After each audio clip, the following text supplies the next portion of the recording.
stepping up U.S. efforts to determine the origins of COVID-19. He's giving the U.S. intelligence community 90 days to investigate what happened, including specific questions for China. Let's bring in Dr. Ashish Jha, the Dean of the Brown University School of Public Health. Dr. Jha, thanks for joining us. How important is it to fully understand the origins of this virus in order to most effectively prevent future pandemics?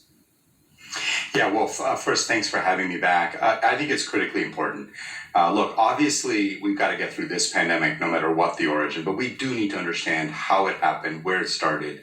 Was this a natural species jump, or was this an escape from a lab? That is going to make an enormous difference in how we think about the future. So I think it's great that President Biden is really asking for this inquiry and to get one done reasonably quickly.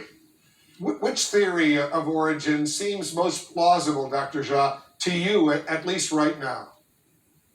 Yeah, I have to say it's hard to say. Much of last year, I really thought this was a natural jump from one species to humans, probably from bats. But increasingly, there is some more evidence that it could have been from a lab. I honestly just don't know. And what we really need is to do a careful investigation and have our intelligence community try their best to get to the bottom of this. Learn the lessons to make sure it doesn't happen again. On another issue, a sensitive issue, a new review finds 73% of moderate to severe coronavirus patients still had at least one symptom months after diagnosis. What are your concerns about these long-term effects?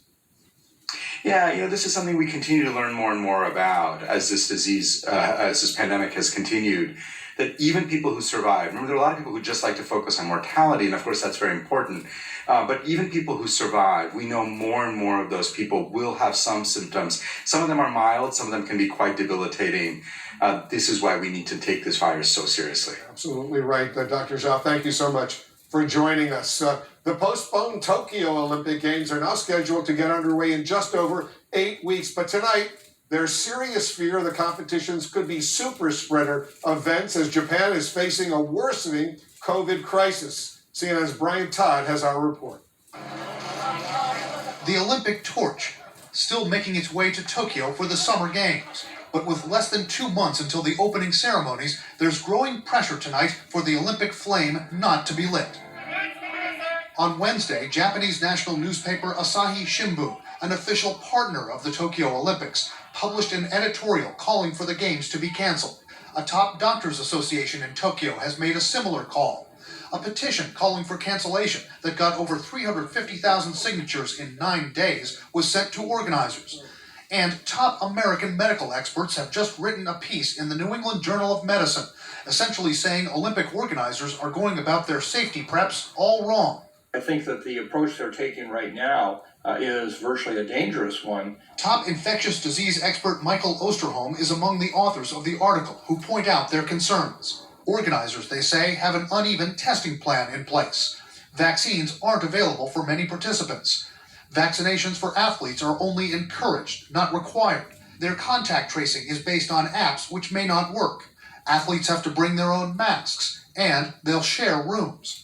And there's virtually been no planning for how are we going to move people in buses, or putting 3 people to a hotel room, or where do they eat, and what kind of respiratory protection do they have. Just this week, the State Department advised Americans not to travel to Japan because of the recent sharp increase in COVID cases. What's happening in Japan is that there are hospitals that are on the brink of becoming overwhelmed. Also, the very small percentage of the Japanese population is fully vaccinated at this point.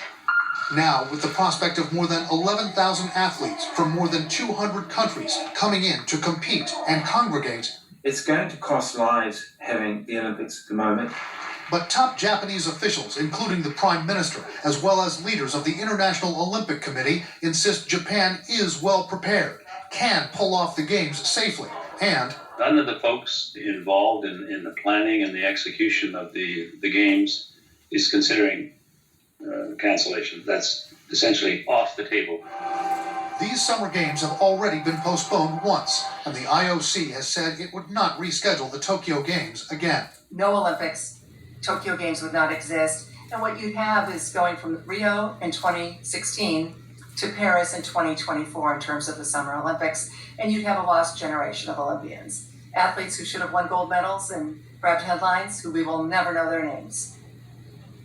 Christine Brennan says it will also mean billions of dollars in lost revenue, and some countries' Olympic committees may have to declare bankruptcy. Already, Tokyo organizers are banning fans from abroad from attending Olympic events. They'll decide whether to let local fans in within a couple of weeks. Wolf? All right, Brian Todd reporting for us. Thank you very much. We'll see what happens. And to our viewers, thanks very much for watching. I'm Wolf Blitzer in the Situation Room. You can always follow me on Twitter and Instagram at Wolf Blitzer. Tweet the show at CNN Sit Room. Aaron Burnett on Front starts right now.